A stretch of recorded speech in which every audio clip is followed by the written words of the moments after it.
君、もうジョジョとキスはしたのかい？まだだよな。初めての相手はジョジョではない。 It's me, Austin! Oh, son of a bitch! What? It's me, Austin! It was me! Hello there everyone, and welcome to Staring At for part 1 of Jojo's Bizarre Adventure, an exceedingly long manga series written by Hirohiko Araki, the eternal vampire with exceedingly strange tastes in men. This time we'll be looking at Phantom Blood, the beginning of the series, and my personal favourite part, a stance that quite a few people would disagree with me about. The series as a whole follows the Joestar family, and this first part says it all the way back in the late 1800s with a young gentleman named Jonathan Joestar, or Jojo to his friends. Jojo is, and continues to be, a kinetic and stylish show with tasteful shifts in color palettes and effects that make it look like it truly has left off the page, with an ever-present menacing kanji that has become the meme damn near everywhere on the internet by this point. However, despite being the part that kicked off one of the biggest meme factories on the internet, the Phantom Blood is not a perfect anime, as we discovered during the Jojo stream over the weekend. There are quite a few extremely strange pieces of characterization and lapses in storytelling that really stand out when you take a deeper look at it, especially in the character department. First off, dear old dad, George Joestar, Jonathan's father. His carriage goes over a cliff, and a dirty beggar is already prying the jewelry off his fingers before he's even dead, and he mistakes that for help and saving his life. He later finds out, of course, that no, he was actually being robbed, but gives the beggar an extremely expensive ring to buy his way out of poverty. That should have been the last time George ever interacted with a Brando.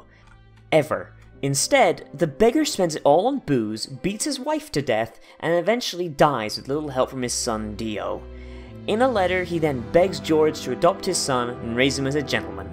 George not only accepts, but then goes on to treat Dio better than his own flesh and blood. Like, I get it. Dio is charismatic and manipulative, but his preferential treatment is damn near immediate.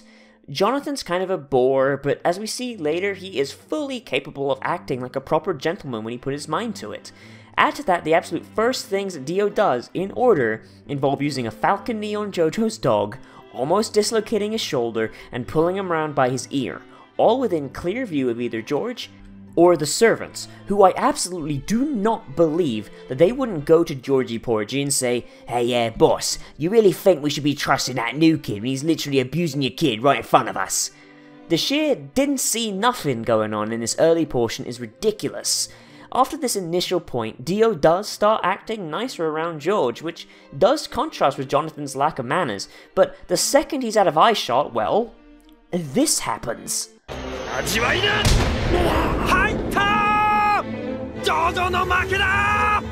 まだまだ安心するなよ、ジョジョ。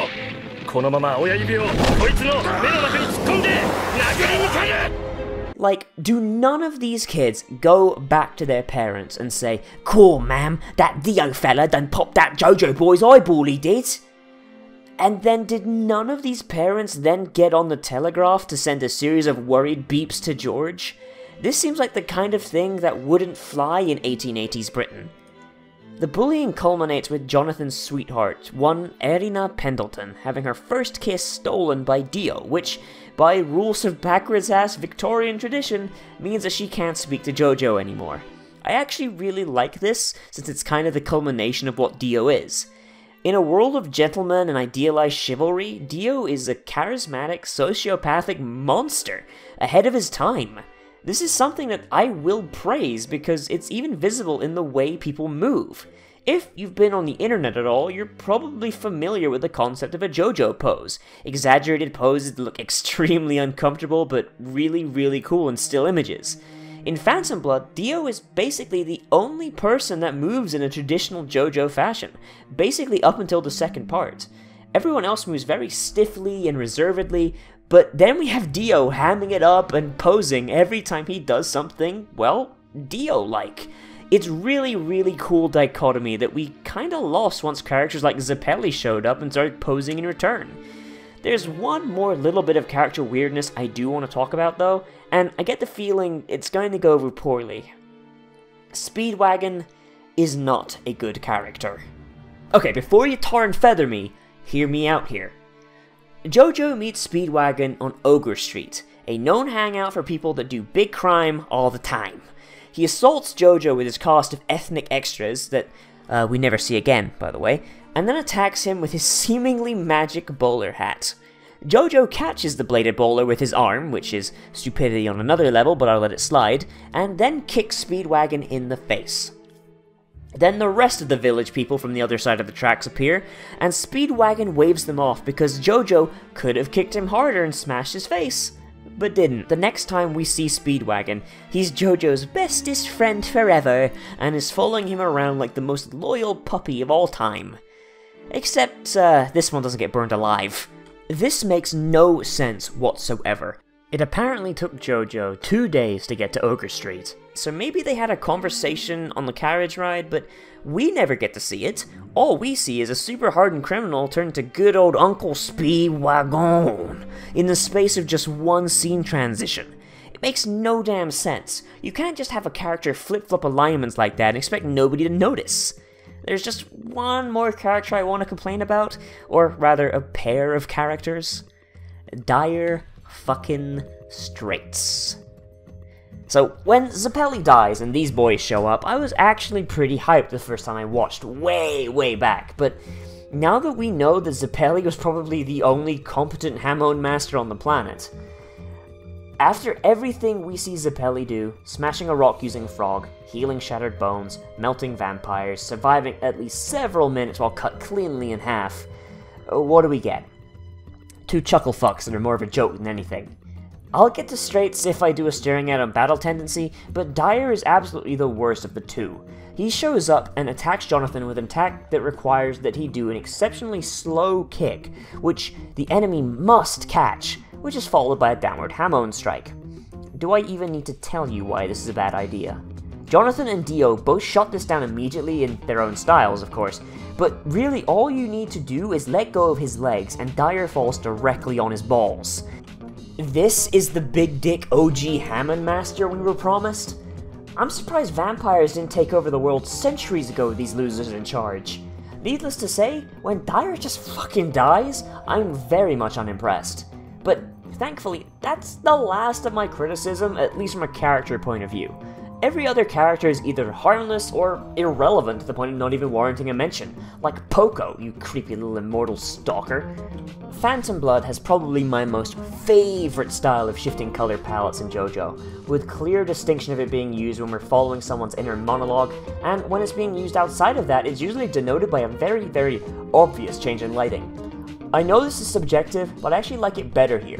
In later parts, colour just seems to change for little to no reason, but when it happens in Phantom Blood, you can usually say, oh, the colour changed when the mansion got set alight, or we're hearing their thoughts, so time has basically stopped, like a 90s sitcom. Part 3 was honestly the worst for this, with the colouring seeming to change on certain characters just because it wanted to, though they did calm it down a bit in Part 4, despite the fact that certain areas of Moriocho just seem to be that pastel colour-like typing 100% of the time. There's still one thing that propels Phantom Blood to the top of my favourite part list. You thought I was done praising Part 1, but it was me, the premise. Now, you can call me biased all you want for being 1, from England, or 2, a giant nerd that will orgasm all over history at the slightest hint of a reference, but Phantom Blood does something that we really do not see at any part after this. Part 2 is probably the closest, as it's about Joseph training to save the world from an ancient threat and growing along the way, but it doesn't have the same gravitas and personal connection that Phantom Blood sets up between the protagonist and antagonist. Part 3 is a road trip, Part 4 is a slice-of-life, Monster of the Week show, Part 5 is a crime drama, I guess, Part 6 is Orange is the New Black, Part 7 is a horse race with Jesus, and Part 8 is just Part 4, but worse. Part 1 is the only part that shows us the evolution of our JoJo from its absolute start. We start with little innocent Jojo playing with his dog, being a pretty shitty gentleman, and making little Erina's bloomers wet, and we slowly see him grow, face hardships, experience loss, and eventually become the Hamon-wielding gentleman badass we all know and love. Of all the JoJos, I'd say that Jonathan is probably the one with some of the most in-depth character development that is explicitly shown on screen, and contained to one part. You could argue that Jojo has similar development, but most of what changes with him is off-screen between parts 3, 4, and 6. We don't really get to see him turn into the white-coated dolphin biologist he was in part 4 during part 3, and learning that he is a shitty dad in part 6? I mean, we all could have probably assumed that was the case, but we never got to see it happen. We never got to see him hang out with young Jolene. Jonathan, though, every little change in Jonathan is shown to us directly. Jonathan is loud, boisterous, and messy. That gets him less respect from his father and puts Dio in the limelight. As a result, Jonathan becomes more refined the next time we see him. He has a boxing match with Dio, and we learn that he can't fight for shit. Next time we see him fight, it's clear that he's been practicing and he knows to look out for Dio's tricks. And then the next time we see him fight after that, he's even better and he's taking out Speedwagon's village people with ease. The theme of development and self-improvement into the ultimate gentleman persists all through Phantom Blood, and it honestly endears me to Jonathan. He's just so damn pure. This man would give you the coat off his back if you needed it more than he does. He's not a lech like Joseph, not a foul-mouthed jerk like Jotaro, not a vain delinquent like Josuke, and so on, so on. It does kind of annoy me that Araki hasn't made another JoJo that was just a nice person like Jonathan. And the best we got was Johnny Joestar in the Steel Ball Run reboot of the universe, who's kind of an asshole and gets boners from bug bites. Nice, Araki. Real nice. Anyway, everybody, this has been my staring at for JoJo's Bizarre Adventure, Part 1, Phantom Blood. This is probably my favourite part of the series, despite deep characterization flaws that exist. If someone came to me and asked me where they should start watching JoJo, I honestly would say to start with Part 1, as dumb as that sounds. Other than Dio, there's not really all that much from Part 1 that's required to go into Parts 3 and onward, and Part 2 I could honestly see people going in blind with, albeit with just a little bit of initial confusion. Even with that, I'd say not to skip over this little 9-episode first part. It's a nice little sample of the roller coaster that comes later, and I notice something new every time I watch it. Thank you all for watching, and let me know down in the comments. What's your favourite part, and why?